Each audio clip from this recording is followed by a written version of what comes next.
Hi, and welcome to Generous Theology. Today, Chuck and Brock are reflecting on what it means to be an educated person in theology, the importance of soft skills, and the limitations of social media.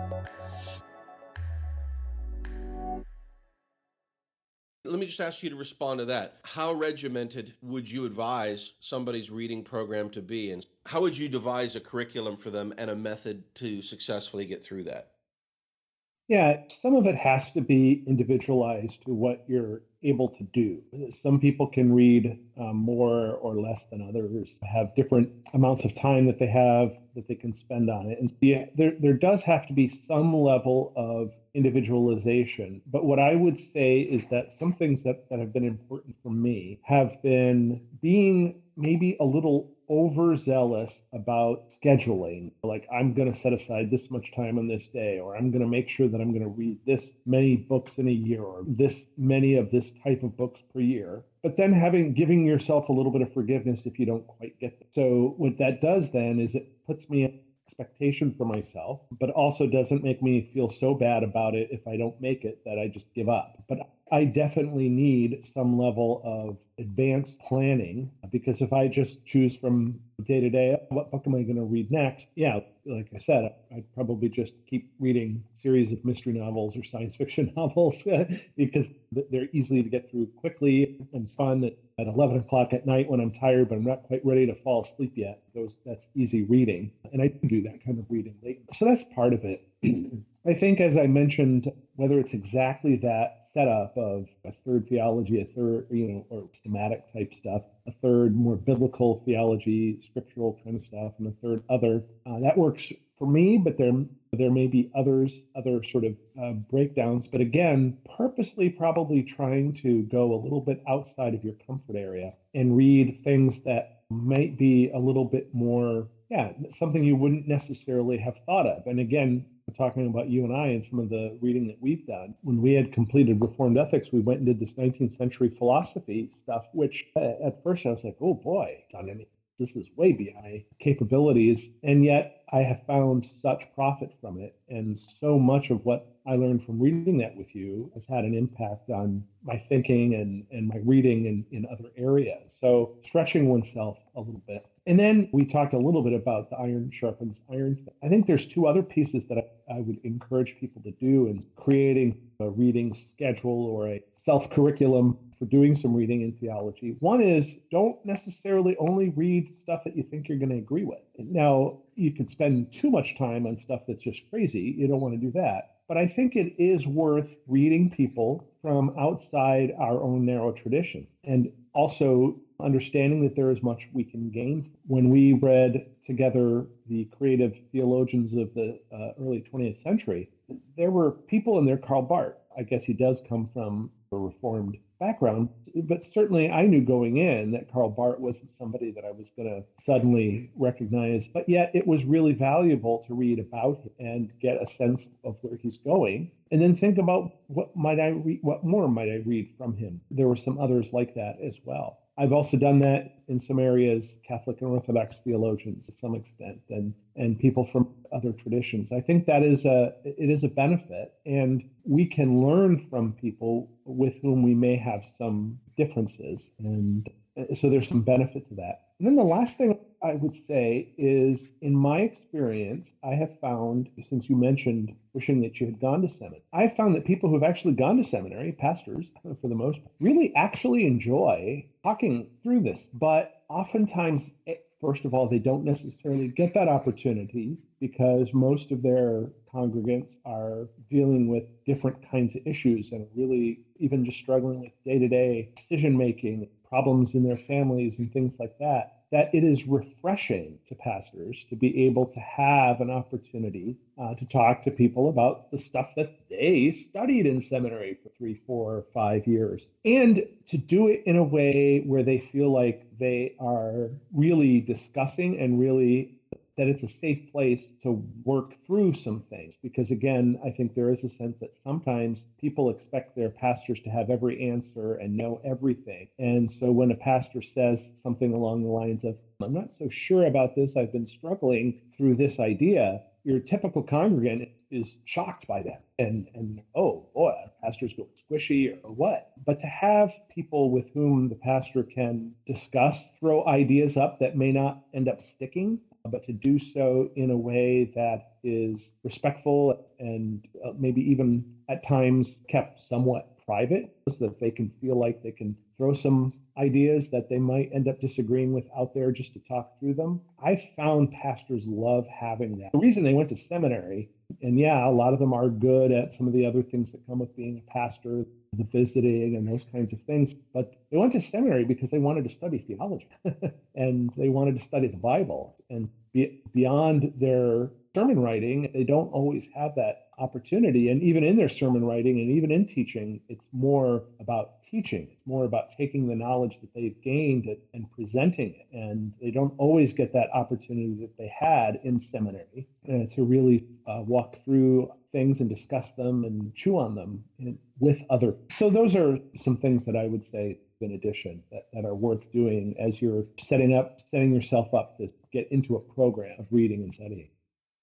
Yeah, yeah. Said some other interesting tangents, let's put it that way. Maybe not necessarily the main thing, but something that can come up and be involved to a good degree here. One might be the study of original languages. And so if you are a language nerd or you really enjoy learning new languages, then the study of theology can have a great fit for that passion inside of you because the Bible has several different major world traditions that it interacts with in its writings. And so, of course, we think about the New Testament primarily written in Koine Greek, which was a particular period Greek most associated with the Hellenistic period of Alexander the Great to about the end of antiquity or so. Sometimes it's called today under the umbrella of classical theism. And so this is the classic corpus of works that the Bible came up in. And the Bible's use of language is impacted and influenced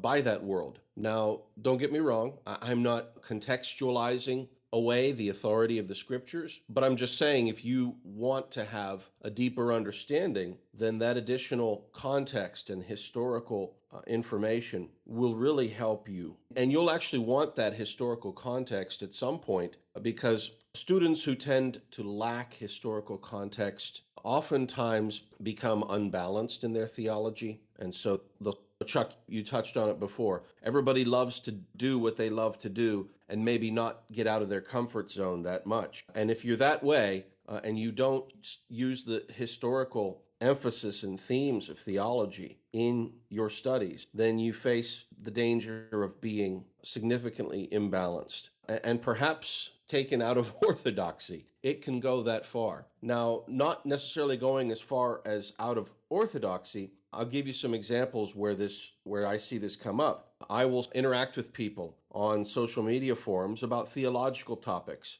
And one of the blessings for me is we don't have to reinvent the wheel. If you're a student of history, these discussions have almost always taken place at a time in history prior to your encountering them. These are not new questions, and people have been discussing them for hundreds and even thousands of years.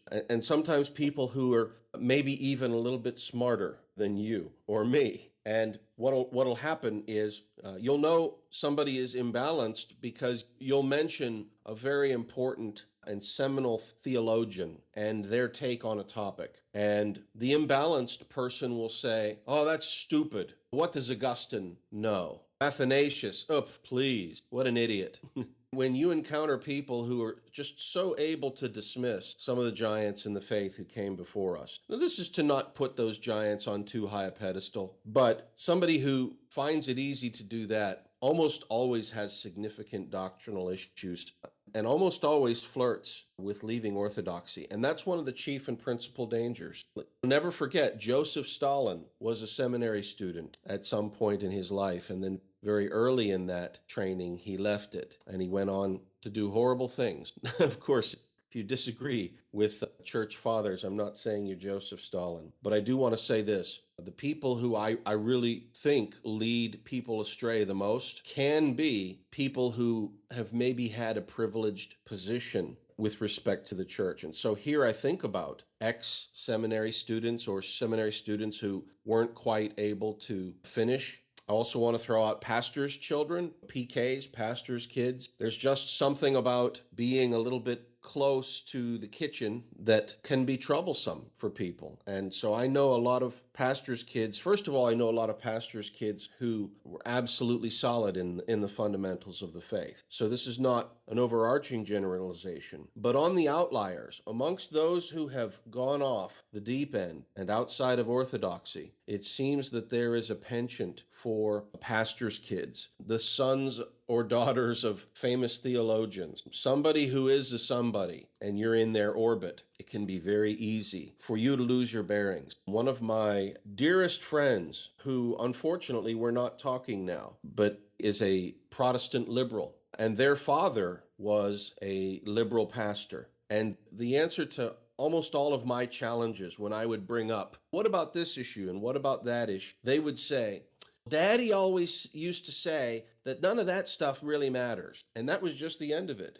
Being a PK for them was a get out of jail free card. You didn't need to study theology when your dad was the local pastor. And what a tragedy and what a shame. And it can be that way if we're not careful. So I wanted to bring that up. The other thing as well is we talk about iron sharpening iron. I have to say I'm quite disappointed with social media for the most part. Now, in about 20-ish years of interacting in social media, I've probably made friends, maybe a handful of friends. So you can count on the fingers of one hand, maybe two hands. In about a 15-year time period to 20 years, that's less than 10. And I don't want to say I've made enemies, but certainly hundreds, if not thousands of interactions on social media have gone south. And this is despite my best attempts to try to find some way of harmony and concord, some way of finding any common ground that we possibly could.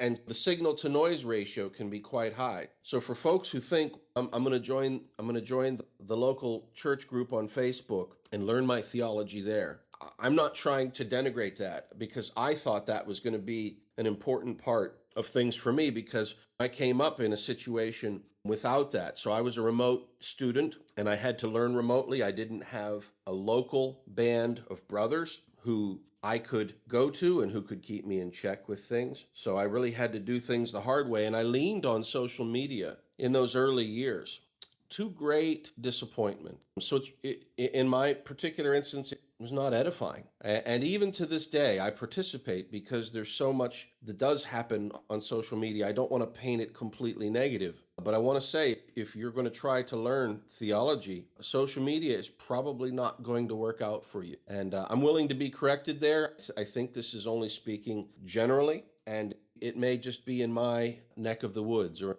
in my part of the pond, but I wanted to share that. How about for you, Chuck? What's the right way to search these things out and find them?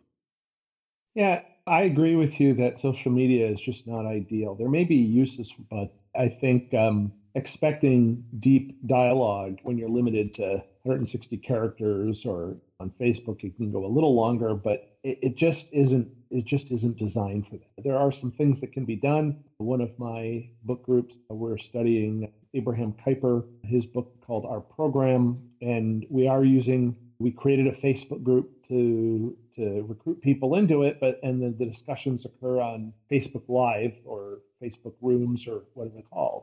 But it's still at least remotely face to face when we meet. And I think there is a need for that, where just sometimes just plain old short text, you just lose some nuance. And I think you need that nuance for doing that. And there is a sense in which I think there's a reason why we learn in schools, right? There's a reason why even people who homeschool their kids often look for opportunities to work together.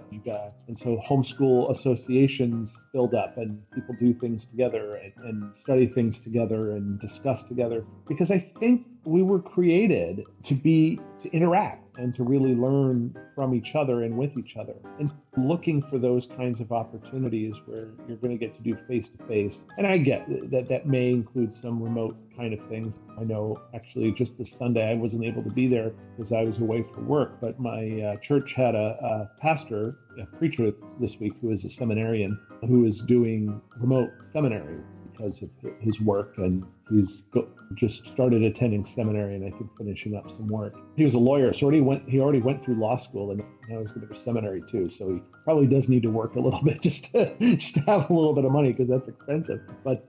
And so there are some benefits from doing that remotely. And I think that as we adjust to some things that have changed, even in this COVID world, with people doing more interaction and more working from home in those remote spaces, we may learn ways to do remote learning better, but I think it's always going to still involve being together. And even think of it, even when you're just reading by yourself, you are interacting, or you're interacting with somebody else who's written something with the expectation it's going to be read. And so you're interacting with that as well. So yeah, finding ways to do that, finding ways to meet with people, to work through various things. And it may not be a book club. There may be other ways of doing it. I've been intrigued. One of the congregations of our denomination down in the city of Milwaukee has done meetup groups where they just have topics that may be of interest to people that relate to religion, and they meet at, I think one of their members runs a microbrewery, and they have a little